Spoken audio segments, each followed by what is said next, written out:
Hi అండి, welcome back to mini Chaitra channel. మీకు ఈరోజు నేను ఎంతో సింపుల్గా బీరకాయ కోడిగుడ్డు కర్రీ ఏ విధంగా ప్రిపేర్ చేసుకోవాలి అనేది ఈ వీడియోలో చూపించబోతున్నానండి. అంతకంటే ముందు ఫస్ట్ టైం కనుక మీరు మా ఛానల్ని చూస్తున్నట్లయితే లైక్ చేయండి, షేర్ చేయండి, సబ్స్క్రైబ్ చేసుకోండి. ఇంకా మనం ఆలస్యం చేయకుండా వీడియోలోకి వెళ్ళిపోదాం. ఫస్ట్ మనం ఒక బౌల్ తీసుకోవాలి. అందులో 4 ఎగ్స్ వేసానండి. నేను ఎగ్స్ మునిగేంత వరకు వాటర్ పోసుకొని కొద్దిగా ఉప్పు వేసి స్టవ్ ఆన్ చేసి స్టవ్ పైన పెట్టి ఎగ్స్ని బాయిల్ చేసుకోవాలండి. తర్వాత నేను 2 ఉల్లిపాయలు తీసుకున్నాను, చిన్న ఉల్లిపాయలు.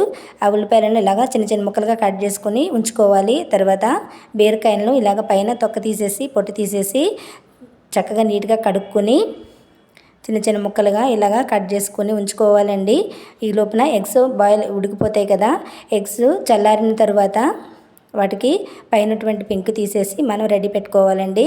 తర్వాత స్టవ్ ఆన్ చేసి స్టవ్ పైన ఒక కళాయి పెట్టుకొని అందులో ఆయిల్ పోసి ఆయిల్ హీట్ ఎక్కిన తర్వాత అందులో కొద్దిగా పసుపు వేసి మనం ఎగ్స్ని రెడీ పెట్టుకున్నాం కదా, పైన పెంకు తీసేసి ఆ ఎగ్స్ని మనం ఇందులో వేసి చక్కగా వేయించుకోవాలండి. ఇలాగా నేను వీడియో చూపిస్తున్న విధంగా వేయించుకోవాలి. గోల్డెన్ బ్రౌన్ కలర్ వచ్చేంత వరకు వేయించుకొని పక్కన పెట్టుకోవాలి. తర్వాత అదే పాన్లో ఇంకొంచెం ఆయిల్ పోసి మనం కట్ చేసి ఉంచుకున్నటువంటి ఉల్లిపాయ ముక్కలు, అలాగే 2 పచ్చిమిరపకాయ ముక్కలు, అలాగే కొద్దిగా కరివేపాకు వేసి చక్కగా వేయించుకోవాలి సిమ్లో పెట్టి. ఈ ఉల్లిపాయ ముక్కలు గోల్డెన్ బ్రౌన్ కలర్ వచ్చేటంత వరకు మనం చక్కగా వేయించుకోవాలి.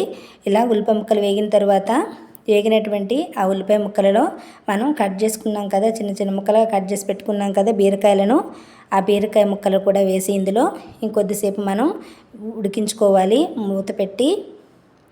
ఇలాగా మనం చక్కగా బీరకాయ ముక్కలు ఇలా మగ్గిన తర్వాత అందులోకి కొద్దిగా వాటర్ వస్తుందండి. ఆ వాటర్ ఇంకిపోయేంత వరకు మనం ఉడికించుకొని అందులో మనం ఫ్రెష్గా చేసుకున్నటువంటి అల్లం వెల్లుల్లి పేస్ట్ వేసుకోవాలి.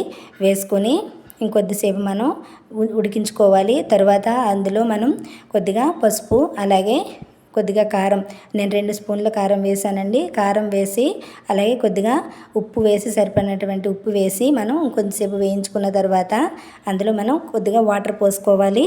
వాటర్ పోసుకొని ఒక 2 మినిట్స్ పాటు మూత పెట్టి చక్కగా ఉడికించుకోవాలి. ఇలా ఉడికిన తర్వాత ఒకసారి కలిపి చూసుకొని వేయించి పెట్టుకున్నాం కదా మనం ఎగ్స్, పెట్టుకున్నటువంటి ఆ ఎగ్స్ని కూడా అందులో వేసి చక్కగా ఒక 5 మినిట్స్ పాటు మూత పెట్టి ఉడకబెట్టుకోవాలండి. ఇలా ఉడికిన తర్వాత మళ్ళీ ఒకసారి మనం కలుపుకొని అందులో మనం కొద్దిగా జీలకర్ర ధనియాల పొడి కూడా వేసుకుని మరి ఒక 5 మినిట్స్ పాటు చక్కగా ఉడికించుకోవాలండి. ఇలా మూత పెట్టి ఒక 5 మినిట్స్ పాటు ఉడికిన తర్వాత అందులో మనం కొద్దిగా కొత్తిమీర కరివేపాకు కూడా వేసి చక్కగా ఇంకొద్దిసేపు ఉడికనిచ్చిన తర్వాత ఆయిల్ పైకి చక్కగా ఇలా తేరుతుంది. కర్రీ రెడీ అయిపోయిందండి. చక్కగా మనం ఇంకా ఒక బౌల్లోకి తీసుకొని కర్రీని సర్వ్ చేసుకోవడమే. వేడివేడి అన్నంలోకి చాలా బాగుంటుంది. అలాగే చపాతీల్లోకి, రోటీల్లోకి కూడా చాలా టేస్టీగా ఉంటుంది.